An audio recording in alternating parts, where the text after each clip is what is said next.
Sorry. चलिए शुरू करते हैं। हमने देखा टाइप ऑफ सेंटेंस यानी कि सेंटेंस को हम क्लासिफाई करेंगे कैटेगरीज में। तो उनके लिए जो सेट ऑफ रूल्स हैं, तो पहला है स्ट्रक्चरली उनको क्लासिफाई करेंगे और दूसरा फंक्शनली। हम बात करते हैं फंक्शनली क्लासिफिकेशन की, तो हम ये देखेंगे कि सेंटेंस को यूज करने का पर्पज क्या है। What is the function, what is the main function of a sentence, why sentence are used, what is the purpose. तो सेंटेंस को कन्वे करने के लिए यूज किया जाता है, कम्युनिकेट करने के लिए यूज किया जाता है। क्या क्या चीजें हम सेंटेंस से कम्युनिकेट कर सकते हैं। तो पहला हम किसी तरह का स्टेटमेंट दे सकते हैं, स्टेटमेंट, और that statement must be positive और नेगेटिव। स्टेटमेंट हमारा पॉजिटिव भी हो सकता है, नेगेटिव भी हो सकता है। Second thing, we can use a sentence to ask a question. हम क्वेश्चन करने के लिए भी सेंटेंस का यूज कर सकते हैं, है ना। किसी तरह का कमांड करने के लिए यूज कर सकते हैं, कमांड हो, किसी तरह का विश हो, इसके लिए भी सेंटेंस का यूज किया जा सकता है। चौथा है किसी तरह की सडन फीलिंग को बताने के लिए, सडन फीलिंग को बताने के लिए या एक्सक्लामेशन के लिए हम यूज कर सकते हैं। तो इस आधार पे हम कैटेगराइज करते हैं। हमारे पास चार तरह के सेंटेंस हो गए। कौन कौन से, आप इनका नाम जो है ना याद रखें। पहला सेंटेंस है डिक्लेयरेटिव, या जिनको हम एसर्टिव भी बोलते हैं। डिक्लेयरेटिव, या हम इनको एसर्टिव भी बोलते हैं। ठीक है, ये नेगेटिव भी हो सकते हैं और पॉजिटिव भी हो सकते हैं। क्वेश्चन के लिए तो इंटेरोगेटिव, इंटेरोगेटिव, और कमांड और विश के लिए इम्पेरेटिव, इम्पेरेटिव। एक्सक्लामेशन के लिए एक्सक्लामेटरी। ओके। इसके अलावा जब हम इसको सेंटेंसेस को स्ट्रक्चरली क्लासिफाई करने की बात करते हैं, तो हमारे पास चार तरह के सेंटेंस होते हैं, है ना। इनके बारे में जब आपको मैं फ्रेश और क्लॉज ये दोनों मैं पढ़ा चुका रहूंगा, तब इनको मैं पढ़ाऊंगा। फिर आपको बहुत मजा आने वाला है और इनको आप बहुत तबीयत से समझने वाले हैं, है ना। तो कौन कौन है, थोड़ा थोड़ा यहाँ पे ओवरव्यू कर लेते हैं। पहला होता है सिंपल सेंटेंस, दूसरा कंपाउंड सेंटेंस, तीसरा कॉम्प्लेक्स सेंटेंस, और चौथा hybrid. Hybrid means compound, compound plus complex, है ना। इन दोनों को मिला के जो सेंटेंस बनता है उनको हम हाइब्रिड करते हैं। ठीक है। अब थोड़ा सा एक ओवरव्यू कर लेते हैं। हम लोगों ने अभी अभी क्या पढ़ा, सेंटेंस के बारे में क्या देखा। सेंटेंस जो है लार्जेस्ट यूनिट है, स्टार्ट होता है कैपिटल लेटर से, एंड होता है। ये तीन तरह के मार्क्स होते हैं। पहला है full stop, question mark, marks of exclamation, what is sentence use for, statement, order, wish, question और एक्सक्लामेशन। सब्जेक्ट के दो पार्ट होते हैं जो काफी वाइटल होते हैं। सब सॉरी, सेंटेंस के दो पार्ट होते हैं काफी वाइटल होते हैं। सब्जेक्ट होता है और वर्ब होता है। सब्जेक्ट जो होता है वो कभी कभी जो है हिडन होता है, काफी सटल होता है, कभी कभी हिडन हो जाता है। ये कहाँ होता है दरअसल, ये इंपेरेटिव टाइप के सेंटेंस में हिडन हो जाता है। लेकिन वर्ब जो होता है वो हमेशा हमेशा प्रेजेंट होगा सेंटेंस में। So they are called the heart of the sentence. अब हम बात करते हैं ये कौन सा वर्ब होता है। ये फाइनाइट वर्ब होता है जिसकी चर्चा हम बाद में करेंगे। कुछ लोगों के डेफिनेशन वगैरह हमने देखा। डेफिनेशन को कैसे याद रखना है, डेफिनेशन को याद करने के लिए दो चीजें होनी चाहिए। Sentence convey complete sense, sentence हमेशा कंप्लीट सेंस कन्वे करता है। और सेंटेंस क्या है, sentence is a group of word. तो जब भी आप इसके डेफिनेशन को लिखें तो ये दो चीजें लिखें, फिर इनको आगे पीछे बढ़ाने के लिए आप ऊपर दिए गए सारी चीजों का यूज कर सकते हैं। Why where sentence is used, what is the purpose of sentence we use, और कहाँ से स्टार्ट होता है, कैसे खत्म होता है, बाकी सारी चीजें आप लिख सकते हैं। फिर हमने देखा कि सेंटेंस को हम दो तरह से कैटेगराइज कर सकते हैं। कैसे, एक स्ट्रक्चर के द्वारा और दूसरा फंक्शन के द्वारा। सेंटेंस का जो फंक्शन होता है उस आधार पे, जैसे स्टेटमेंट, अगर स्टेटमेंट के लिए हम सेंटेंस को यूज करते हैं तो ऐसे सेंटेंस को डिक्लेरेटिव बोलते हैं। क्वेश्चन के लिए यूज करते हैं तो वैसे को इंटरोगेटिव, कमांड के लिए यूज करते हैं तो इंपेरेटिव, और सडन फीलिंग्स को तो एक्सक्लेमेशन। उसके अलावा स्ट्रक्चर के आधार पर सिंपल, कंपाउंड, कॉम्प्लेक्स और हाइब्रिड। हाइब्रिड मीन्स कंपाउंड और कॉम्प्लेक्स दोनों के मिक्सर से जो सेंटेंस बनते हैं उनको हम हाइब्रिड बोलते हैं। ठीक है, तो इनको मैं समझाऊंगा कब, जब आपको फ्रेज और क्लॉजेस मैं पढ़ा चुका रहूंगा, फिर इनको मैं समझाऊंगा। अभी के लिए ओवरव्यू है।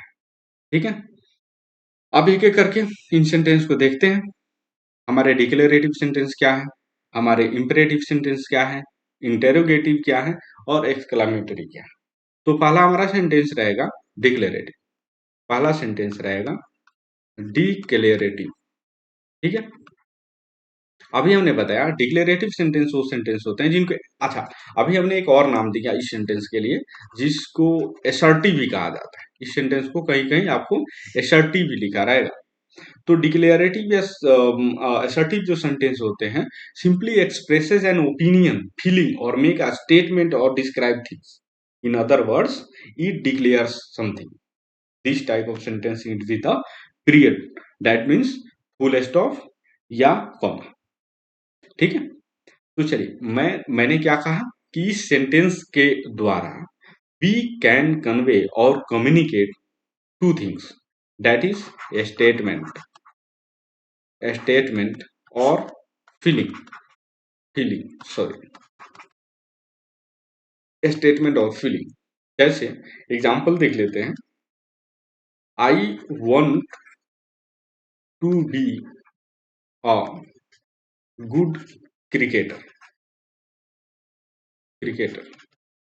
ठीक है, that is a statement, cricketer, that is a statement. ये तो हो गया स्टेटमेंट का एग्जाम्पल। दूसरा लेते हैं, आई am very happy today, I am very happy today. ठीक है, यहाँ पे हमारी फीलिंग एक्सप्रेस की जा रही। तो आपने ये समझा कि एक डिक्लेरेटिव सेंटेंस के द्वारा हम स्टेटमेंट को कन्वे करते हैं। अब कभी अगर इस सेंटेंस का डेफिनेशन लिखने के लिए आ जाए कि what is a declarative sentence, तो आप आराम से लिख सकते हैं डिक्लेरेटिव सेंटेंस एक्सप्रेसेस स्टेटमेंट और फीलिंग। बाकी आप एग्जांपल्स वगैरह दे के आगे बढ़ सकते हैं। लेकिन यहाँ एक चीज और बताना है, नोट ऑफ वन, कि ये पॉजिटिव भी हो सकता है और सेम टाइम दिस में भी नेगेटिव। जैसे I am very happy today, I am not very happy today, I want be, I want be, ठीक है, बी अ गुड क्रिकेटर, मैं कभी अच्छा क्रिकेटर नहीं बनूंगा, है ना। तो आप इसको नेगेटिव स्टेटमेंट में भी ले सकते हैं, पॉजिटिव भी ले सकते हैं, है ना। तो ये दोनों के दोनों टाइप जो है ना, डिक्लेरेटिव या एसर्टिव में आते हैं। अब हम बात करते हैं हमारा type two, imperative. Imperative sentence, imperative sentence का यूज रिक्वेस्ट, कमांड, विश के लिए होता है। क्या क्या के लिए होता है? रिक्वेस्ट, किसी से रिक्वेस्ट कर रहे हो, ऑर्डर दे रहे हो, कमांड कर रहे हो, ठीक है, या किसी तरह का विश कर रहे हैं। तो जिस सेंटेंस का यूज होता है, that sentence called imperative sentence. ठीक है, आप कैसे इसका डेफिनेशन कैसे लिख सकते हो? आप डेफिनेशन ऐसे लिख सकते हो कि we use an imperative sentence to make a request, order, command और विश। ठीक है, ये सारी चीजें होंगी। अब यहाँ सोचने वाली बात है कि पहले सेंटेंस में हमने देखा कि यह एक पीरियड के बाद खत्म होता है, मतलब कि इसका एंड पॉइंट जो होता है एक पीरियड होता है, मतलब कॉमा होता है, सेमीकोलन होता है, या फुल स्टॉप होता है। लेकिन इंपेरेटिव सेंटेंस के लिए या तो कॉमा होगा, that is called full stop, full stop होगा, फुल स्टॉप से सेंटेंस खत्म होते हैं, या मार्क्स ऑफ एक्सक्लामेशन से खत्म होते हैं, मार्क्स ऑफ एक्सक्लामेशन से खत्म होते हैं। ठीक है, ये मार्क्स ऑफ एक्सक्लामेशन क्या है? ये कहाँ यूज होता है? यहाँ विश के लिए यूज होता है। जब भी आप विश करोगे, maybe you use marks of exclamation. जैसे एग्जाम्पल देख लेते हैं इंपेरेटिव सेंटेंस का। Please sit down, please sit down. ठीक है, दूसरा एग्जाम्पल देख लेते हैं, I need you to sit down. Sit, क्या आज मैं क्या लिख रहा हूँ यार, कैसे गड़बड़ हो रहा है सारा चीज। ठीक है। चलिए अब हम बात करते हैं अपने तीसरे टाइप की तीसरे टाइप की that is interrogative sentence. Interrogative sentence what is use for? Interrogative sentence is use for asking question. Simple, asking question. ये जो छोटी छोटी चीजें हैं ना, इनमें ज्यादा समय हम बर्बाद नहीं करेंगे, है ना। इसका एंड कैसे होता है? मार्कअप, क्वेश्चन मार्क से होता है ना। और आप इसके एग्जाम्पल से जानते हैं, do you know me, do you know me, खत्म। अगला टाइप है हमारा चौथा। अगला टाइप है चौथा, वो है एक्सक्लामेटरी। एक्सक्लामेटरी, है ना। एक्सक्लामेटरी क्या होता है? Exclamatory sentence is used to express sudden feelings. मान लो कि एकदम से किसी तरह की फीलिंग आपको आ गई, उस फीलिंग को आप कन्वे करना चाहते हो, तो इस तरह की सेंटेंस का यूज करते हैं। Sudden feeling means overflow of emotion.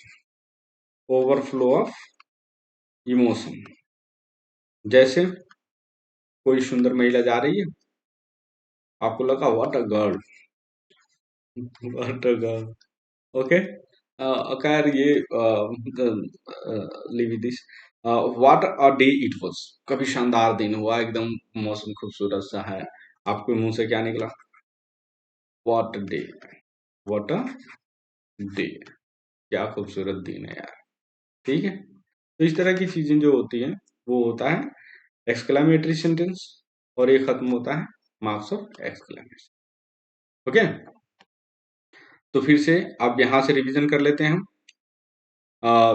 Type of sentence हम अभी देख रहे थे, फंक्शनली कितने टाइप होते हैं? फंक्शनली 4 टाइप होते हैं। डिक्लेरेटिव, ये पॉजिटिव नेगेटिव दोनों होते हैं, स्टेटमेंट या फीलिंग के लिए आते हैं। इम्पेरेटिव, रिक्वेस्ट, ऑर्डर, कमांड भी इसके लिए आते हैं। फुल स्टॉप और मार्क्स ऑफ एक्सक्लेमेशन से खत्म होते हैं। इंटरोगेटिव, आस्किंग क्वेश्चन, और ये क्या बोलते हैं, क्वेश्चन मार्क से खत्म होते हैं। चौथा एक्सक्लेमेटरी, मार्क्स ऑफ एक्सक्लेमेशन से होते हैं। ये ओवरफ्लो ऑफ इमोशन या सडन फीलिंग्स को एक्सप्रेस करने के लिए यूज किए जाते हैं। अब हम देखेंगे सबसे शानदार चीज, जो जो इस चैप्टर का जान है। अभी हम बात यही कर रहे थे कि एक सेंटेंस के लिए जो हमारे वाइटल पार्ट्स होते हैं, जो वाइटल पार्ट्स होते हैं, वो कौन कौन से होते हैं। तो हमने देखा कि वाइटल पार्ट्स हमारे पास हैं। एक तो होता है हमारा सब्जेक्ट, और दूसरा होता है हमारा वर्ब। एक तो होता है सब्जेक्ट, दूसरा होता है हमारा वर्ब। ठीक है। तो ये जो हमारा वर्ब होता है, वो तो हर सेंटेंस में विजिबल होता है, लेकिन ये कहीं कहीं हिडन भी होता है। ये कहीं कहीं हिडन भी होता है। अब सामान्यतः जेनरली, आप ये बात समझना, जेनरली जेनरली कहाँ कहाँ हिडन होता है? ये इंपेरेटिव सेंटेंस में जनरली, इंपेरेटिव सेंटेंस में जनरली ये हिडन होता है। ठीक है। तो हमें जानना है वर्ब, ये कौन से वर्ब होते हैं, ये कौन से वर्ब होते हैं जो हर सेंटेंस में प्रेजेंट होते हैं, है ना, और जिनसे हम सेंटेंस को आराम से एनालिसिस के थ्रू यूज कर सकते हैं। मतलब कि उसका हम पोस्टमार्टम कर सकते हैं। अगर हमने इसे पकड़ लिया, हमने रिकॉग्नाइज कर लिया वर्ब को, तो हम उसका पोस्टमार्टम भी कर सकते हैं। अब ये क्या है, तो इन्हें हम फाइनाइट वर्ब बोलते हैं। इन्हें हम क्या बोलते हैं? Finite verbs. फाइनाइट मतलब ये कुछ चीजों को लिमिट कर देते हैं। ये वर्ब जो होते हैं लिमिटर होते हैं। ये होते हैं हमारे लिमिटर, ये बहुत सारी चीजों को लिमिट कर देते हैं। Finite verb are actual verbs that are called roots of the sentence. हमने कहा कि सेंटेंस का हार्ट क्या होता है? Verb. Heart of the sentence क्या होता है? वर्ब। और जो वर्ब होता है वो रूट ऑफ द सेंटेंस होता है ना। मतलब कि ये फाइनाइट वर्ब होते हैं जो एक सेंटेंस का रूट होते हैं। मतलब इसी से सेंटेंस की सिंथेसिस होती है। मतलब सेंटेंस के काइंड, सेंटेंस के functions, everything is decide by this verb alone. ठीक है, it is the form of a verb that is performed by और refer to a subject and uses one of the 12 form of the tense और change according to the number of person of the subject. अब देखना है कि ये जो finite verb हमारे होते हैं ये कैसे कैसे बदलते हैं। ये दो तरीके से बदल सकते हैं। पहला, according to tense. According to tense, हमारे ये जो 12 टेंसेज हैं इनके अकॉर्डिंग ये चेंज होते हैं। दूसरा, सब्जेक्ट के नंबर और पर्सन के अनुसार, नंबर और पर्सन के अनुसार इनमें इन्फ्लेक्शन देखे जाते हैं, है ना। एग्जाम्पल के लिए मैं बताऊंगा, जैसे पहला एग्जाम्पल आप ले लें। पहला एग्जाम्पल ये है, Alex want, Alex want to go to school. Alex जो है ना स्कूल जाना चाहता है।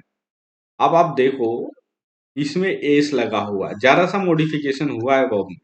फिर लिखेंगे Alex wanted a toy. Alex को खिलौना भी चाहिए, है ना। तो आपने देखा कि यहां भी इन्फ्लेक्शन हुआ। फिर मैं लिखता हूं Alex writing, writing a story. Alex is writing a story. आपने देखा इसके भर में यहां भी चेंजिंग। ये अकॉर्डिंग टू टेंस चेंज हो रहा है। ये वर्ब कैसे चेंज हो रहा है, अकॉर्डिंग टू टेंस। ये तो हो गया हमारा अकॉर्डिंग टू टेंस कैसे चेंज होता है वर्ब, ये देख लिया हमने। अब हम देखेंगे नंबर, अकॉर्डिंग टू नंबर या पर्सन कैसे चेंज होता है वो देखेंगे। जैसे आई वॉन्ट, बाकी आप कुछ भी ऑब्जेक्ट लिख सकते हैं। आई वॉन्ट, यू वॉन्ट, है ना, ही वॉन्ट्स। ठीक है, देख रहे हैं, राम वॉन्ट्स। यहाँ ऑब्जेक्ट आप कुछ भी लिख सकते। ओके, तो ये नंबर और पर्सन के अनुसार चेंज हो रहा है। तो हमने देखा कि फाइनाइट वर्ब वो वर्ब होते हैं जो या तो अपने अपने फॉर्म में चेंज से टेंस का पता कर देते हैं, हमें बता देते हैं कि ये कौन से टेंस हैं, मतलब टेंस के बारे में बता देते हैं कि किस समय ये काम हुआ है। जैसे आप ये देखो, अलेक्स वांटेड अ टॉय, मतलब कि आप इस सेंटेंस को पढ़ने के बाद केवल वर्ब को देख करके आप ये बता सकते हो कि ये काम जो है ये पास्ट का है। ठीक है, अब Alex is writing a story, इसे देखकर आप ये बता सकते हो ये काम अभी हो रहा है, खत्म नहीं हुआ है ना। ये इन बिटवीन की बात है, अभी हो रही। Alex want to go to a school, ये जो है इंडेफिनिट पीरियड का काम है। मतलब हम ये डिसाइड नहीं कर सकते कि ये काम शुरू कब हुआ, खत्म कब हुआ, और ये कब की बात है, क्योंकि यह एक इंडेफिनिट टाइप का सेंटेंस है। सेंटेंस के बारे में काफी कॉम्प्रिहेंसिव हम पढ़ेंगे, है ना। उसके बारे में सॉरी, टेंस के बारे में हम काफी कॉम्प्रिहेंसिव पढ़ेंगे, उस समय आपको बहुत मजा आने वाला है ना। तो हमने क्या देखा कि एक फाइनाइट वर्ब जो होता है अपने अपने फॉर्म में चेंज के द्वारा दो चीजों की सूचना हमें दे देता है। पहला, कि ये काम कब हुआ है, टाइम के बारे में बता देता है, टाइम के बारे में बता देता है, दैट इज कॉल्ड टेंस। और ये बता देता है सब्जेक्ट क्या हो है, मतलब सब्जेक्ट का नंबर और सब्जेक्ट का पर्सन क्या होने वाला है, ये बता देता है ना। तो ये काफी जरूरी होता है, आप इस बात को यहाँ समझ लें। और इसका यूज हम बाद में देखेंगे जब हम सेंटेंस को सब्जेक्ट प्रेडिकेट में तोड़ रहे होंगे, है ना। तो अभी हमने थोड़ा सा फिर रिवीजन कर लेते हैं ये, उसके बाद फिर थोड़ा सा आगे बढ़ते हैं। अभी हम लोगों ने क्या क्या पढ़ा। Sentence, sentence is the largest part of the sentence. एक minute, okay.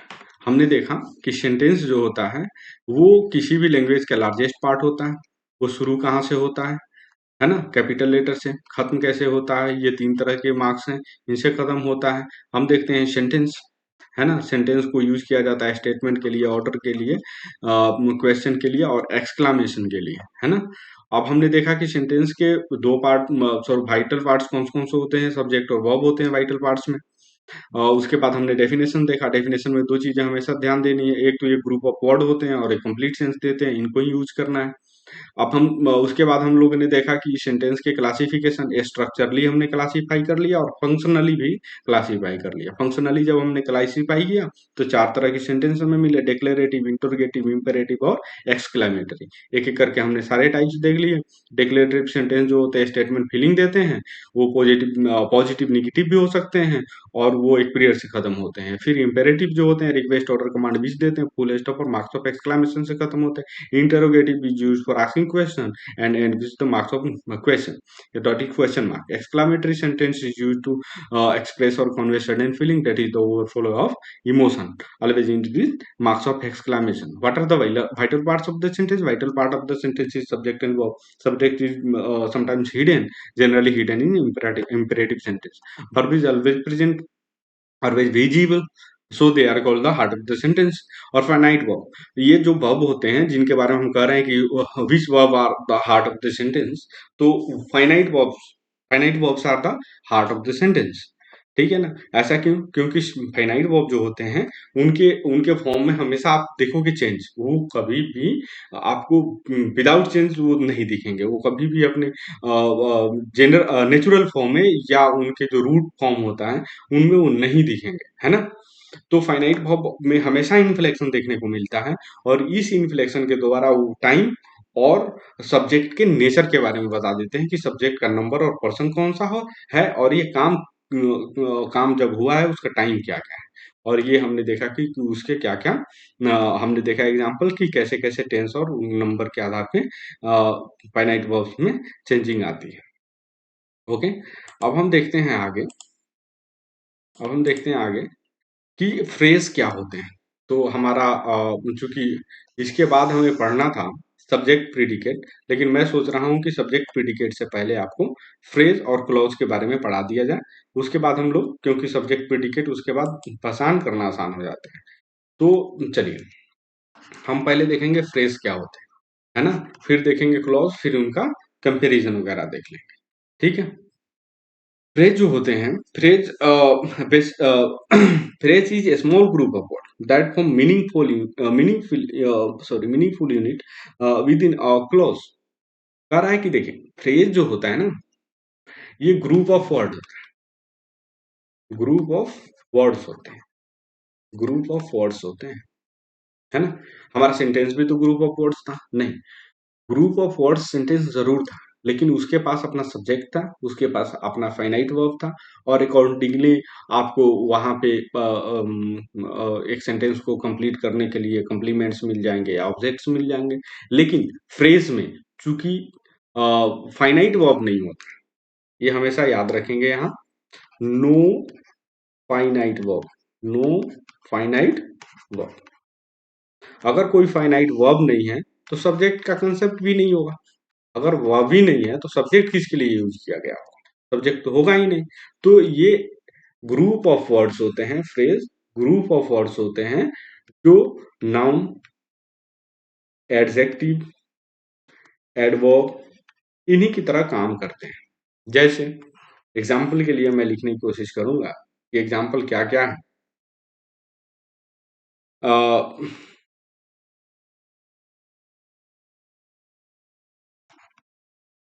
The king of China, जैसे मैंने लिखा, इसमें कोई वर्ब नहीं है तो सब्जेक्ट भी नहीं होगा, है ना? हाँ, इसमें एक चीज जरूर होता है, इसमें प्रिंसिपल वर्ड होते हैं, प्रिंसिपल वर्ड होते हैं जो इस पूरे फ्रेज के पार्ट्स ऑफ स्पीच को डिफाइन कर देते हैं। जैसे ये किंग जो है, इसका प्रिंसिपल वर्ड है जिससे ये पूरा का पूरा फ्रेज एक नाउन फ्रेज बन जाता है, पूरा का पूरा फ्रेज नाउन फ्रेज बन जाता है। अब जैसे a red letter day, red letter day, समझ रहे हैं? ये भी ग्रुप ऑफ वर्ड्स है, लेकिन इसमें कोई वर्ब है नहीं, इसमें कोई फाइनाइट वर्ब नहीं है, तो सब्जेक्ट भी नहीं रहा होगा। अगर सब्जेक्ट नहीं रहा होगा तो आप जो है इस तरह की बात नहीं कर सकते कि ये कंप्लीट सेंस देता है, इनकम्प्लीट सेंस देता है, ऐसा कुछ नहीं है। They are just used as noun, adjective और एडवर्ब, है ना? तो अब हम देखते हैं कि फ्रेज के क्या क्या टाइप होते हैं, कुछ बेसिक टाइप्स को देखेंगे और फिर हम क्लॉज की तरफ बढ़े। नाउन फ्रेज होते हैं, नाउन फ्रेज होंगे। दूसरा टाइप हमारा होगा एडजेक्टिव फ्रेज। तीसरा टाइप होगा एडवर्ब, है ना।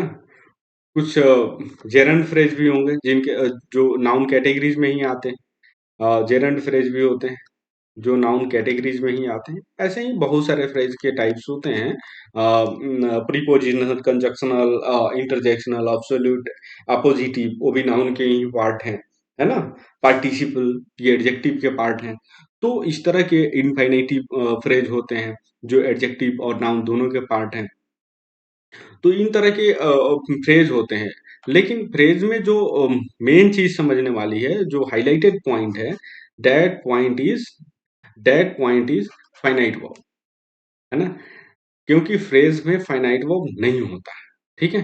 अब हम बात करते हैं, अब इन सारी चीजों की बात तो करेंगे नहीं कि ये फ्रेज कौन कौन से हैं, कैसे इनका यूज होता है।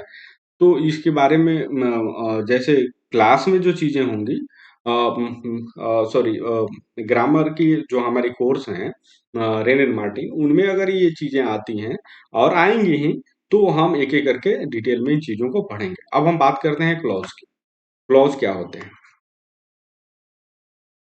क्लॉज क्या होते हैं? क्लॉज भी ग्रुप ऑफ वर्ड्स है। ग्रुप ऑफ क्लॉज भी हमारे ग्रुप ऑफ वर्ड्स ही हैं, है ना। लेकिन इनमें एक चीज खास होती है, वो होती है यहाँ पे फाइनाइट वर्ब भी होगा, फाइनाइट वर्ब भी होगा। अगर फाइनाइट वर्ब है तो सब्जेक्ट भी होगा। अगर वर्ब है तो वर्ब को करने के लिए कोई ना कोई डूअर तो रहा ही होगा। अगर कोई ना कोई डूअर है तो सब्जेक्ट होगा, है ना।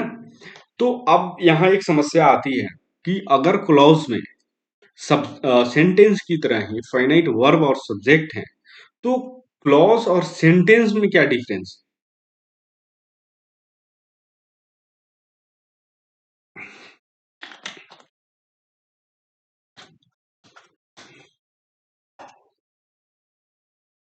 देखिए, पहले इसके डिफिनेशन को देखेंगे, फिर आपको समझ में आ जाएगा मैं क्या कहना चाहता हूँ। इनका डेफिनेशन ये है, clause is a group of word containing a subject and predicate and functioning as a member of complex or compound sentence। समझ रहे हैं मैं क्या कह रहा हूं? मैं ये कह रहा हूं कि क्लॉज जो होता है वो सिंपल सेंटेंस के तरह ही होता है, लेकिन उसमें फाइनल यानी कि एंड पॉइंट नहीं होता है। नहीं समझे? देखिए, थोड़ा सा स्लाइड को हम ऊपर करते हैं, आप यहां समझें। ये छोटी सी बात लिखी थी, आपने ध्यान नहीं दिया। ये बात यहां लिखी थी कि एक सेंटेंस यहां खत्म होता है। अगर ये सेंटेंस यहां खत्म होता है तो हम उसे सेंटेंस बोलेंगे। अगर खत्म नहीं होता है ना, तो हम उसे क्या बोलेंगे? क्लॉज। समझ गए? एक सेंटेंस का एंड पॉइंट हमेशा होता है, लेकिन क्लॉज का एंड पॉइंट नहीं होता। एक क्लॉज का एंड पॉइंट नहीं होता। क्लॉज जो होता है हमेशा कंपाउंड और कॉम्प्लेक्स सेंटेंस के पार्ट के रूप में यूज होता है। इसमें सब्जेक्ट होता है, इसमें फाइनाइट वर्ब होता है। सब्जेक्ट कभी कभी मेंशन्ड होता है, कभी कभी हिडन होता है, लेकिन verb must be apparent and distinguishable. आप जो है वर्ब को आसानी से देख सकते हैं, है ना। अब हम देखते हैं कुछ एग्जाम्पल के द्वारा, कुछ एग्जाम्पल के द्वारा हम चीजों को थोड़ा सा देखेंगे। आई ग्रेजुएटेड लास्ट ईयर, एक तो हमारा ये सेंटेंस रहा।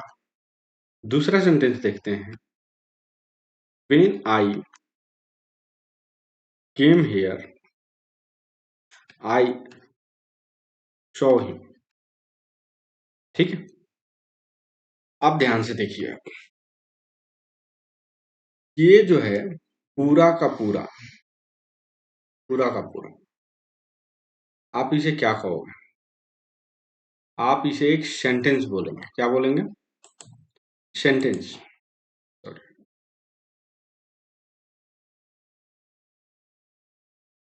आप इसे एक सेंटेंस बोलेंगे, है ना? इसे एक क्लॉज भी बोला जा सकता है, क्लॉज भी बोला जा सकता है ना? लेकिन ये काफी रॉ लैंग्वेज, काफी रॉ लैंग्वेज, ये सोफिस्टिकेटेड नहीं, है ना? ये काफी रॉ है, सोफिस्टिकेटेड नहीं है ना? तो क्लॉज बोल सकते हैं, टेक्निकली हम बोल सकते हैं, लेकिन हमें सेंटेंस ही बोलना चाहिए क्योंकि इसका एंड पॉइंट विजिबल है, देखा जा रहा है। इस sentence has this sentence has ended, ठीक है?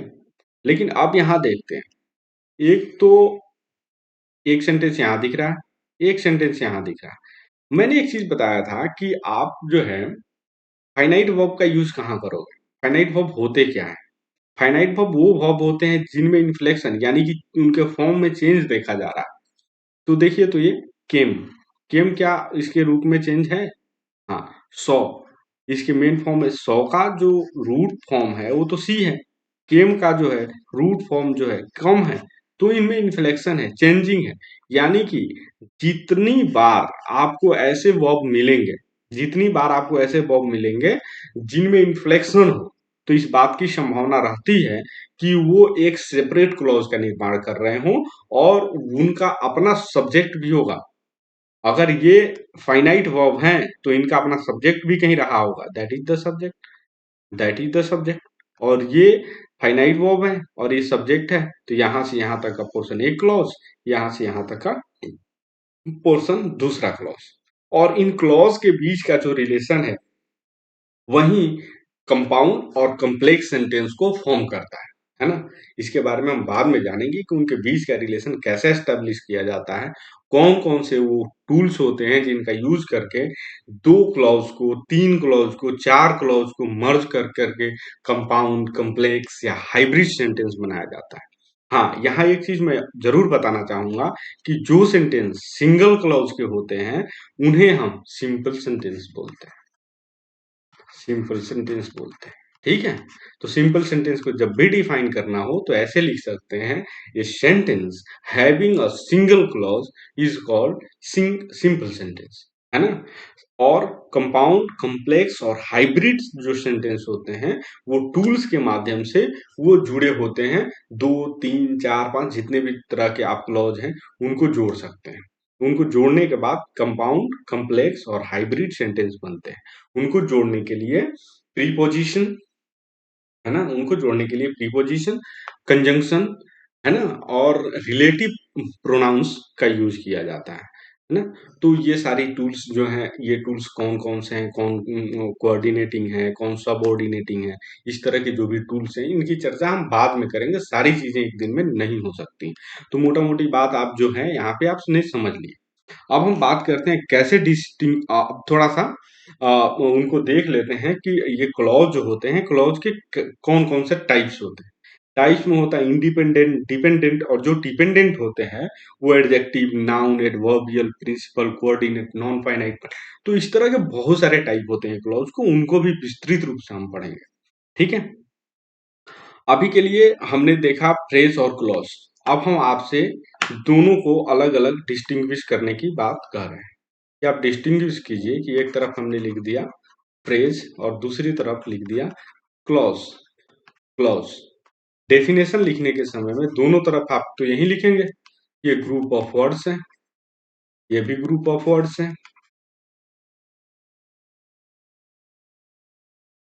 लेकिन क्या इसमें फाइनाइट वर्ब होता है? फाइनाइट वर्ब होता है? नहीं। यहाँ पे, सॉरी, यहाँ पे फाइनाइट वर्ब होता है? हाँ, यहाँ पे फाइनाइट वर्ब होता है। यहाँ पे तीसरा पॉइंट हमारा रहेगा, क्या सब्जेक्ट होता है? नहीं। जब फाइनाइट वर्ब ही नहीं है तो सब्जेक्ट कहाँ से आएगा? यहाँ पे फाइनाइट वर्ब है तो सब्जेक्ट निश्चित तौर पर होगा, है ना? ये कौन कौन से हो सकते हैं? ये नाउन, प्रोनाउन वगैरह वगैरह हो सकते हैं, है ना? और यहाँ पे इसके लिए सबसे जो वाइटल चीज है वो है कि ये पार्ट और पोर्शन ऑफ कम्प्लेक्स, कंपाउंड और हाइब्रिड ये सेंटेंस के पार्ट और पोर्शन होते हैं ये क्लॉज। ओके, और इनके भी एग्जाम्पल होते हैं। डिपेंडेंट, डिपेंडेंट के बहुत सारे एग्जाम्पल है, नाउन है, एडजेक्टिव है, एडवर्ब है, फिर इंडिपेंडेंट है ना, प्रिंसिपल है, कोऑर्डिनेटिव है, तो ये सारे इनके टाइप्स हैं। अब आप लोगों ने ये सारी चीजें पढ़ ली।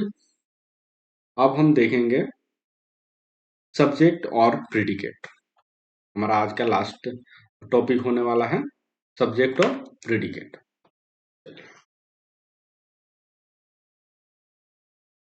हमने देखा एक सेंटेंस के दो पार्ट होते हैं। कौन कौन? एक तो सब्जेक्ट, दूसरा होता है फाइनाइट वर्ब। अब चूंकि मैं जहां भी लिखूंगा इस फाइनाइट वर्ब का ही यूज करने वाला हूं। ऐसा इसलिए क्योंकि आपको एक सिंपल वर्ब में और एक फाइनाइट वर्ब में, वर्ब जो होता है काफी बोर्ड टर्म है ना, काफी बोर्ड टर्म है, बहुत ही लंबा टर्म है ना, क्योंकि इसमें बहुत सारे, एक अम्ब्रेला टर्म, इसमें बहुत सारे वर्ब के काइंड्स आ जाते हैं। लेकिन मैं जब भी सेंटेंस के रेस्पेक्ट में बात करता हूं तो सब्जेक्ट के अलावा जो वर्ब प्रेजेंट होता है वो कोई भी वर्ब नहीं होता है, वो हमारा फाइनाइट वर्ब भी होता है। तो चूंकि हम लोगों ने इसे पढ़ लिया है तो अब जहां भी मैं लिखूंगा फाइनाइट वर्ब ही लिखूंगा, है ना। तो फाइनाइट वर्ब होता है, तो सब्जेक्ट होता है, फाइनाइट वर्ब होता है। अब दोनों में ये तो कभी कभी हिडन हो जाता है, तो हमें इसे चेक करने की जरूरत होती है, हमें इसे चेक करने की जरूरत होती है। अगर आपको फाइनाइट वर्ब मिल गया तो उसके आसपास ही सब्जेक्ट आपको मिल जाएंगे, उससे रिलेटिव आपको सब्जेक्ट ढूंढने में आसानी होगी। ठीक है। अब हम सेंटेंस को अगर फ्रेगमेंट करें, अगर हम सेंटेंस को फ्रेगमेंट करें, है ना, फ्रेगमेंट करें तो दो चीजें निकल के आती हैं। एक तो होता है हमारा सब्जेक्ट और दूसरा होता है प्रीडिकेट। अब ये क्या चक्कर है? देखिए, सब्जेक्ट के एक सेंटेंस में, एक सेंटेंस में होता क्या है कि हम किसी न किसी चीज को, चाहे वो हमारी फीलिंग्स हो या हम किसी चीज को कम्युनिकेशन करना चाहते हैं, कम्युनिकेट करना चाहते हैं, तो हम किसी न किसी चीज के डिस्क्रिप्शन देते हैं। हम जो भी चीज बात करें उसमें हम डिस्क्रिप्शन ऐड करते हैं। तो हम सब्जेक्ट के डिस्क्रिप्शन को ही हम प्रिडिकेट बोलते हैं। यानी कि किसी सेंटेंस में सब्जेक्ट को हटा दिए जाए तो बाकी जो भी बचेगा वो हमारा प्रिडिकेट होगा, है ना। अदर देन सब्जेक्ट, ऐसे बोल सकते हैं, what is predicate? Other than subject. ठीक है, other than subject, the part of a sentence other than subject is called predicate. ठीक है। अब हम देखते हैं कि सब्जेक्ट होता है क्या है ना। तो सब्जेक्ट जो होता है वो जो है ना पहले ये जान लेते हैं कि सब्जेक्ट कौन से पार्ट ऑफ स्पीच में लाई करता है। मतलब अगर किसी सेंटेंस का सब्जेक्ट होगा तो उसके एट्रीब्यूट क्या क्या होंगे, उसके एट्रीब्यूट क्या होंगे? उसके एट्रीब्यूट होंगे नाउन या प्रोनाउन। क्या क्या होंगे? नाउन या प्रोनाउन। मतलब कि कोई भी सेंटेंस में, कोई भी सेंटेंस में सब्जेक्ट जो होगा या तो नाउन होगा नहीं तो प्रोनाउन होगा, है ना।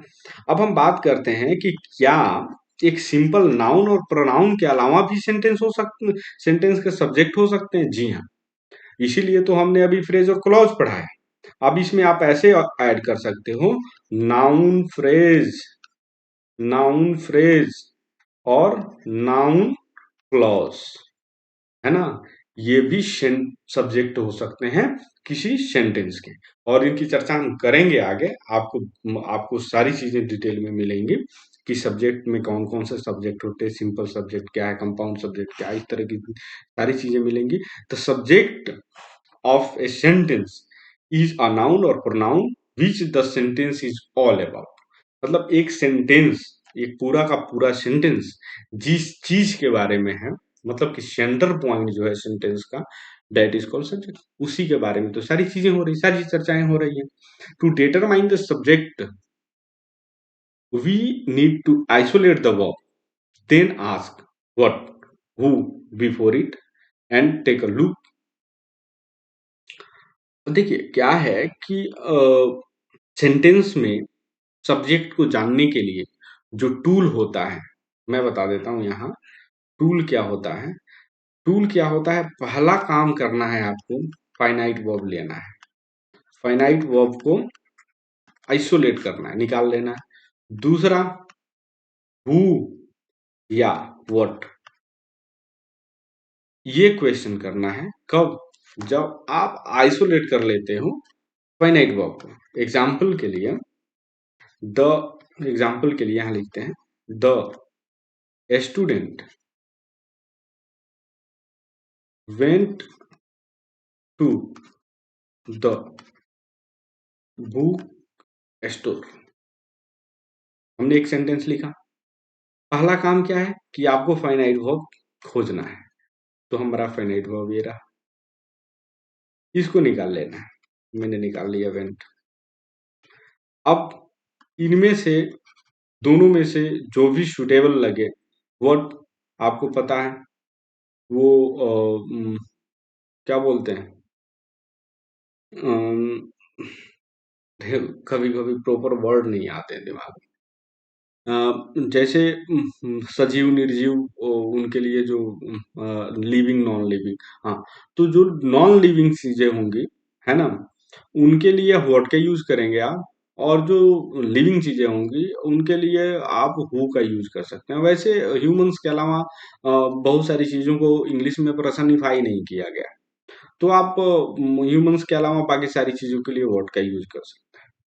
तो आप हु वेंट या व्हाट वेंट, ये दोनों में से जो भी सूटेबल आपको लगे उसका जवाब आप दे सकते हैं। ठीक है, तो हु वेंट आंसर क्या रहा भैया, स्टूडेंट्स। ठीक है, तो आपका students subject and the rest of the part of the sentence is predicate. अब दूसरा एग्जांपल लेते हैं। ठीक है, दूसरा एग्जांपल क्या होगा, जैसे मान लीजिए एलोन मस्क की ही एग्जांपल ले लेते हैं। Elon Musk officially opened Star X. ठीक, तो आपसे पूछा जाए कि इसमें फाइनाइट वर्ब क्या है, तो यही है, बाहर निकालिए ओपन। क्या लगाना है, हु व्हाट, जो सुटेबल आंसर वो लिखे यहाँ। हु ओपन, तो कौन, एलोन भैया। तो ये हमारा subject and the rest of the part is predicate. एक और एग्जांपल से इसे समझते हैं। जैसे चिली के बारे में लिख लेते हैं, Chile is becoming an attractive country, attractive country. ठीक है जी, फाइनाइट वर्ब क्या है, बिकमिंग। ठीक है, चलिए इसको निकाल लीजिए बाहर, इज बिकमिंग, लगाइए टूल्स, हु या व्हाट, लगा लिए टूल्स। हु इज बिकमिंग या व्हाट इज बिकमिंग, तो कौन अट्रैक्टिव हो रहा है, तो आपको पता है आंसर इज चिली। तो ये हो गया सब्जेक्ट और रेस्ट पार्ट प्रेडिकेट। फिर आगे देखते हैं, एक और एग्जांपल ले लेते हैं। The study builds on previous research. ठीक है, फ्रॉम द टीम, मतलब कि जो भी रिसर्च है वो, मतलब पहले की जो हमारी टीम है, उनके टीम के हमारे पहले के जो रिसर्च है उन पर आधारित है। हमसे पूछा जाए कि भैया फाइनाइट वर्ब निकाल लो, तो ये रहा हमारा फाइनाइट वर्ब, बिल्ड्स। ठीक है, क्वेश्चन लगाइए, हु व्हाट, तो व्हाट बिल्ड्स ऑन या हु बिल्ड्स ऑन, आंसर क्या रहेगा, study, the study builds on, तो सब्जेक्ट ये रहा हमारा, बाकी चीजें हमारी प्रेडिकेट बनी। ठीक है जी, अब हम बात करते हैं काइंड्स ऑफ सब्जेक्ट सब्जेक्ट के कितने काइंड्स होते हैं इसके बारे में देखेंगे। हमने बताया ना कि ये कोर्स काफी ज्यादा कॉम्प्रिहेंसिव, काफी डिटेल्ड है ना, तो काफी अटेंशन के साथ देखें। और देखिए, चूंकि ये पहला क्लास है, तो मुझे भी नहीं पता है कि आपका पेस क्या है लर्निंग का, और आपको भी पता नहीं है कि मेरा पेस क्या है पढ़ाने का। हम दोनों एक दूसरे से एडेप्टेड नहीं है, है ना। धीरे धीरे 2-4 क्लासों में ये एडेप्शन आ जाएगा। आपको बताना है हमें कि आपको क्या ये कोर्स तेज लगा, कहाँ हमको और एक्सप्लेनेशन की जरूरत है, वो सारी चीजें आप हमें बताएंगे। तभी हम अपने कोर्स में आपके अनुसार हम परिवर्तन कर पाएंगे, जिससे आप इसका 100% बेनिफिट ले सकें। अब हम बात करते हैं कि सब्जेक्ट के कितने टाइप्स होते हैं। तो सब्जेक्ट के 3 टाइप होते हैं, जैसा कि हमने पहले बताया, सिंपल, ठीक है जी, कंप्लीट और कंपाउंड, ठीक है जी। कितने पार्ट होते हैं? 3। 3 पार्ट नहीं, 3 काइंड होते हैं सेंटेंस। सेंटेंस के 3 काइंड होते हैं, कौन कौन? सिंपल सब्जेक्ट होता है, कंप्लीट सब्जेक्ट होता है, और कंपाउंड सब्जेक्ट होता है। चलिए, सिंपल सब्जेक्ट जो होता है उसके बारे में कुछ सीखेंगे। Simple subject is the word and words that show what और whom the sentence is all about. It does not include modifiers like adjective or possessive pronoun. It only wants to find out who or what is performing an action. देखिए, बात यह है कि जब भी एक sentence में सब्जेक्ट आता है तो वो क्या होता है। हमने देखा कि एक सेंटेंस का सब्जेक्ट का एट्रीब्यूट या तो नाउन होगा या प्रोनाउन होगा, ठीक है।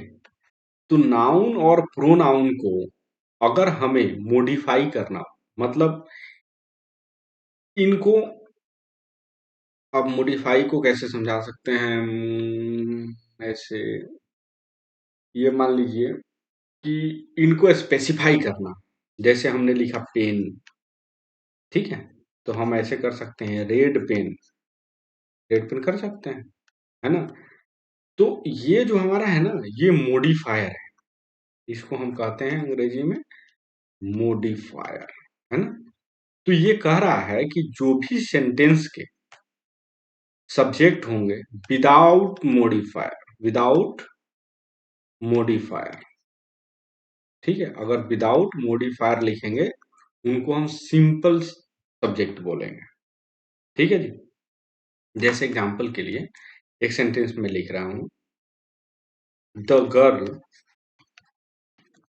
Sorry, the girl in red only wasted his time, ठीक है। अब देखिए, आप इसको चेक करिए, टूल लगाइए और पता करिए कि सब्जेक्ट क्या है। तो टूल क्या है? पहले टूल तो यह है कि फाइनाइट वर्ब पहचान के उसको आइसोलेट कर लीजिए। वांटेड, सॉरी, वेस्टेड, वेस्टेड, ठीक है। उसके बाद हु, व्हाट लगाइए क्वेश्चन, हु वेस्टेड या व्हाट वेस्टेड, है ना। तो हु वेस्टेड? The girl. इसके आगे आप जो है ना कंप्लीट सेंटेंस में ऑब्जेक्ट वगैरह भी लगा लेंगे तो थोड़ा सा वो क्वेश्चन ज्यादा स्पेसिफाई हो जाएगा और आंसर जल्दी आ जाएगा। तो जैसे निकाल लिए। अब लिखिए wasted his time, who wasted his time या व्हाट वेस्टेड हिज टाइम। तो थोड़ा सा आप जो फाइनाइट वर्ब है उसका अगर कंप्लीमेंट हो या ऑब्जेक्ट हो तो ऑब्जेक्ट को जरूर लिख दें, जिससे आपका थोड़ा सा एलेबोरेटिव क्वेश्चन हो जाए और जिससे आपका जो है ना सब्जेक्ट तुरंत बाहर आ जाए। तो हु वेस्टेड हिज टाइम? तो द गर्ल, द गर्ल। अब ये जो आंसर आया ना हमारा द गर्ल, ये है हमारा सिंपल सब्जेक्ट। समझिए बात को, मैं क्या कहने की कोशिश कर रहा हूँ। ये है आपका सिंपल सब्जेक्ट। लेकिन आपको तो पता है सब्जेक्ट केवल गर्ल ही नहीं है, इसके अलावा और भी तो गर्ल का डिस्क्रिप्शन है। समझ रहे हो? देखो यहां तक गर्ल का डिस्क्रिप्शन लिखा हुआ। अभी गर्ल कैसी है, यानी कि रेड कपड़े में है, तो the girl in red only. तो ये देखो, इन रेड ओनली, ये इनका मॉडिफायर है। समझ रहे हो बात को? समझना बात को, ये इनका मॉडिफायर है। अगर मॉडिफायर को हटा दोगे तो जो सब्जेक्ट आएगा that subject is called simple subject. समझ रहे हो मैं क्या कर रहा हूँ? मॉडिफायर को हटाने के बाद जो आंसर आता है वो वो जो है ना, वो हमारा सिंपल सब्जेक्ट होता है। लेकिन ये बात भी हमें ध्यान रखना है कि सब्जेक्ट जो होता है वो नाउन और प्रोनाउन होता है। तो नाउन और प्रोनाउन के एट्रीब्यूट, सॉरी, उन नाउन और प्रोनाउन के डिस्क्रिप्शन लिखे जाएंगे। कभी ना कभी डिस्क्रिप कभी सिंपल आ जाएगा, कभी कभी उसके डिस्क्रिप्शन साथ में ऐड कर दिए जाएंगे। तो जो भी उनके डिस्क्रिप्शंस ऐड किए जाते हैं उनको हम मॉडिफायर बोलते हैं, और they are also the part of the subject. जब हम बात करते हैं कंप्लीट सब्जेक्ट की, तो आप देखिए कि यहां से यहां तक का ये पूरा हिस्सा हमारा क्या कहलाएगा? Noun phrase. क्या कहलाएगा? Noun phrase. आपको याद है अभी हमने बताया था, ग्रुप ऑफ वर्ड्स जिसमें फाइनाइट वर्ब नहीं मिले उसे हम फ्रेज कह देंगे। क्या कह देंगे? फ्रेज, है ना? तो आपको काफी ध्यान से इन चीजों को समझना है ना? जो भी डाउट हो आपको पूछ लेनी है ना? मैं आपको, अगर मुझे लगा कि अभी बहुत कम स्टूडेंट जुड़े हुए हैं और मैं बहुत लोगों को अप्रूव कर भी नहीं रहा हूँ, है ना? बहुत लोगों के अप्रूव नहीं कर रहा हूँ, मुझे बहुत कम स्टूडेंट चाहिए। मैं सोचता हूँ कि मतलब 10 से 15 स्टूडेंट हो जिनकी क्वेरीज मैं प्रॉपर ढंग से ले पाऊँ और उनको ठीक ढंग से ग्रामर की नॉलेज दे पाऊँ। मेरा मोटिव यही है, और इसलिए मैं चाहता हूँ कि आपके लिए ये एक बून हो, मतलब कि ये वन शॉट ग्रामर क्लास हो that will manage all the problem related to grammar for good, for every, for all the time. अब चलते हैं हम अगला एग्जाम्पल देखते हैं। वो है हमारा कंप्लीट सब्जेक्ट। कंप्लीट सब्जेक्ट क्या होता है? सिंपल सब्जेक्ट का उल्टा। मतलब कि सिंपल सब्जेक्ट में आपने क्या देखा कि मॉडिफायर को हटा दिया, जो मिला हमने कह दिया कि भैया वो सिंपल सब्जेक्ट है।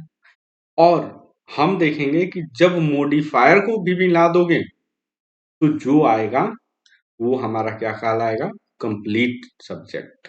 ठीक है, तो हम यहाँ लिख देंगे विद मॉडिफायर्स। समझ गया? अब मैं बार बार ये क्यों कर रहा हूँ कि सेंटेंस में मॉडिफायर होंगे सब्जेक्ट के? मैं इसलिए कह रहा हूँ कि नाउन प्रोनाउन, जैसे आप एक मान लो एक कुत्ता है, देयर इज अ डॉग, और कोई व्यक्ति डॉग के बारे में बात कर रहा है, तो निश्चित तौर पर उसके बारे में डिस्क्रिप्शन वो देगा, काला कुत्ता, भूरा कुत्ता, उजला कुत्ता, लाल कुत्ता, कुछ भी तो कहेगा उसके बारे में। तो जो भी उसके बारे में एक्स्ट्रा डिस्क्रिप्शन हैं दे आर कॉल्ड मॉडिफायर। और नाउन और प्रोनाउन के मॉडिफायर होते ही होते हैं, है ना? बहुत कम केसों में उनके मॉडिफायर आपको नहीं दिखते हैं, लेकिन मोस्ट ऑफ केसों में उनके मॉडिफायर लिखे ही जाते हैं। जैसे red shoes, white shoes, yellow pen, red pen, है ना? Tall girl, handsome boy. तो इस तरह की चीजें होती हैं। तो वो डिस्क्रिप्शंस जो होते हैं, उन डिस्क्रिप्शंस के साथ नाउन और प्रोनाउन को जब सब्जेक्ट की तरह यूज किया जाता है तो वो पूरा डिस्क्रिप्शन के साथ वो नाउन और प्रोनाउन सब्जेक्ट कहलाता है। तो उसे हम कंप्लीट सब्जेक्ट बोलते हैं, है ना? अब जैसे देखिए एग्जाम्पल के लिए, एग्जाम्पल एक और लेते हैं। ठीक है, the new action film of SRK will be live soon. ठीक है, मैंने ये बात लिख दी, समझना इस बात को। अब आपसे कहा जा रहा है कि आप इसमें सब्जेक्ट का पता लगाओ। सिंपल सब्जेक्ट कैसे पता लगाओगे? सिंपल सब्जेक्ट पता लगाने का सिंपल टेक्निक है, टूल्स यूज करो। टूल्स क्या था? फाइनाइट वर्ब बाहर निकालो, will be live soon, be live, ये हमारा निकल गया। इसमें लगाओ व्हाट या लगाओ हु, जिसका आंसर निकल जाए लिख दो। आंसर क्या होगा? व्हाट विल लाइव सून। तो क्या होगा? फिल्म। यही तो फिल्म बाहर आएगा, यही तो लाइव होने वाला है। फिल्म का डिस्क्रिप्शन क्या है, यहां से देखो, यहां से लेके यहां तक, यानी कि new Excel film of SRK, ये पूरा का पूरा विथ मॉडिफायर, ये कंप्लीट कंप्लीट सब्जेक्ट हो गया। समझ गए? अब अब हम बात करते हैं कंपाउंड की। थोड़ा सा यहाँ भर गया, नीचे लिखते हैं कंपाउंड, कंपाउंड सब्जेक्ट, है ना। Sentence include a compound subject if there is a combination of simply simple sentences may consist of compound subject. For example, KFC and McDonald's are fast food chains. चलिए, compound sentence क्या होते हैं? देखिए, दो sentence, sorry, दो subject जब किसी तरह के कनेक्टर से जुड़े हों। कनेक्टर क्या मतलब?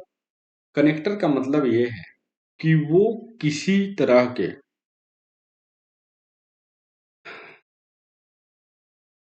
कंजंक्शन से जुड़े हों। यार इंग्लिश को जो है ना, इंग्लिश ग्रामर को पढ़ाना लिटिल बिट टफ थिंग, है ना। पता नहीं तुम लोग की पेस क्या है, तुम लोग अडॉप्ट कैसे कर रहे हो, मुझे नहीं पता है। और सामने सामने पढ़ाना कुछ और बात होती है। खैर, जल्दी हम लोग अडॉप्ट करने वाले हैं। चलिए, मैं ये बात कर रहा हूं कि अगर कंजंक्शन इन्वॉल्व हो सब्जेक्ट के बीच में, सब्जेक्ट मतलब यार नाउन और प्रोनाउन के बीच में, नाउन और प्रोनाउन, प्रोनाउंस के बीच में अगर कंजंक्शन इन्वॉल्व हो, जैसे कैसे, जैसे मैंने लिख दिया राम एंड रमन, ये कंजंक्शन है, ठीक है जी। अगर ये कंजंक्शन इन्वॉल्व है तो इसको हम बोलेंगे कंपाउंड, कंपाउंड। लेकिन अगर मैं कहूं dog of Ram, dog of Ram, क्या ये कंपाउंड है? नहीं। क्यों? क्योंकि ऑफ प्रीपोजिशन है, ठीक है जी। चलिए, अब एग्जाम्पल के लिए लेते हैं, my friend and I went to a picnic, ठीक है। सब्जेक्ट का पता लगाइए, कैसे लगाएंगे? सिंपल टूल है भैया। टूल क्या है? फाइनाइट को निकाल लो, तो वेंट हो जाएगा, वेंट टू अ पिकनिक, पूरा लिख दो, है ना। ये तो हमारा फाइनाइट, इसके साथ पूरा इसका कहानी लिख दे। Question, who, what, answer, my friend and I, my friend and I. समझ गया? ये हो गया हमारा सब्जेक्ट, बाकी सारा चीज प्रिडिकेट। तो जब कंजंक्शन इन्वॉल्व हो जाए तो वैसे वैसे सब्जेक्ट को हम बोलेंगे कंपाउंड, ठीक है। चलिए, एक छोटा सा चीज रह गया, लास्ट थिंग है, आपको पता है, इंपेरेटिव सेंटेंस का सब्जेक्ट, ये तो आपको पता ही होगा। जैसे मैंने कह दिया गो एंड फेच डस्टर, ठीक है। तो इसमें सब्जेक्ट क्या होगा? तो ये तो इतना अगर आपने पढ़ लिया दायरे के साथ, तो निश्चित तौर पर आपको, आप बोलोगे सेकंड पर्सन होगा, क्योंकि उसी को तो कमांड किया जा रहा है। तो ये ध्यान रखना, जब भी सब्जेक्ट लिखने की बात आए तो इंपेरेटिव सेंटेंस जहां सब्जेक्ट हिडन हो वहां यू ही होता है, मोस्ट ऑफ केसेज में यू ही होता है, मोस्ट ऑफ केसेज में क्या होता है? यू ही होता है ना। चलिए, हमारा तो लगभग सारी चीजें खत्म हो गई। अब टाइप ऑफ क्या बोलते हैं वो, टाइप ऑफ प्रेडिकेट भी होते हैं, लेकिन उनकी जरूरत है नहीं वैसे, क्योंकि टाइप ऑफ प्रेडिकेट भी होते हैं, सिंपल, कंप्लीट, कंपाउंड, ये सारी चीजें भी प्रेडिकेट में होती हैं, लेकिन मुझे नहीं लग रहा है कि उनकी सारी जरूरत होंगी, इतना कम्प्रिहेंसिव करने की जरूरत है आपके लिए। क्योंकि जब हम सिंपल, कॉम्प्लेक्स, कंपाउंड और हाइब्रिड सेंटेंस के बारे में पढ़ेंगे तो वो सारी बातें वहां हो जाएंगी, तो ज्यादा समय खराब करने की जरूरत है नहीं। मैं मैं पहले भी आपको ये बताया था कि आपको हैंड रिटन नोट्स बनाने की जरूरत होती है, और ये बहुत जरूरी चीज है, हैंड रिटन नोट्स, है ना? क्योंकि इतना कॉम्प्रिहेंसिव, इतना डिटेल्ड कोर्स होने वाला है, इतना मजा आने वाला है आपको। अगर आप इंग्लिश ग्रामर को एकदम बेहतरीन तरीका से सीखना चाहते हैं, तो इतनी खूबसूरत रूप से आपको ये कोर्स मैंने डिजाइन किया है कि आपको मजा आ जाएगा। क्योंकि अब जब आपके पास हैंड रिटन नोट्स मौजूद नहीं होंगे, तो मुझे नहीं लगता कि आप इस कोर्स का उतना फायदा उठा पाएंगे जितना मैंने सोच रखा है। तो चलिए, थैंक यू। मिलते हैं कल के क्लास में। अब कल का क्लास जो है थोड़ा सा मे बी कल का क्लास लेट हो जाए, क्योंकि कल के क्लास की रिकॉर्डिंग चूंकि आज रात को करनी थी मुझे। तो चलिए, अ, कल का क्लास की रिकॉर्डिंग कल रात को करते हैं, है ना? इसके एक काम और करना है आपको। एक काम करना है, ये सारे क्लास करने के बाद में जो भी एक्सरसाइज है इसका, है ना, एक्सरसाइज है, उसका सॉल्यूशन बनाने के बाद फोटो क्लिक करें, फोटो क्लिक करें, और पीडीएफ बना करके मुझे भेज दें। एक एडोब पीडीएफ आता है, एडोब पीडीएफ बनाने वाला एप्लीकेशन है, उसे डाउनलोड कर लें, और आप स्कैन करके पीडीएफ बना करके उस पे अपना नाम जरूर लिखें, है ना? नाम लिखे जरूर ऊपर कि आपका नाम क्या है, तभी तो मैं जान पाऊंगा कि ये किनका है ना? तो उसके अलावा जब आप नाम लिख के भेजेंगे, तो मैं उसके अकॉर्डिंग जो मार्क्स आपके बनेंगे वो मैं डाल दूंगा। उसके अलावा अगर कुछ में कुछ सजेशन देना हो वो मैं दे दूंगा। तो ये आप स्केड्यूल में उठा के देख लें कि जब भी एक्सरसाइज की क्लास आने वाली है, उसके पहले आप मैं भी बता दूंगा, और आप उसे वॉचफुल करते रहें कि भैया क्या हो रहा है।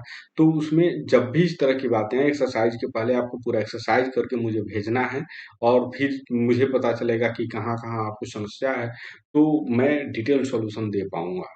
ठीक है, नमस्कार, फिर मिलते हैं अगले कोर्स में। Thank you.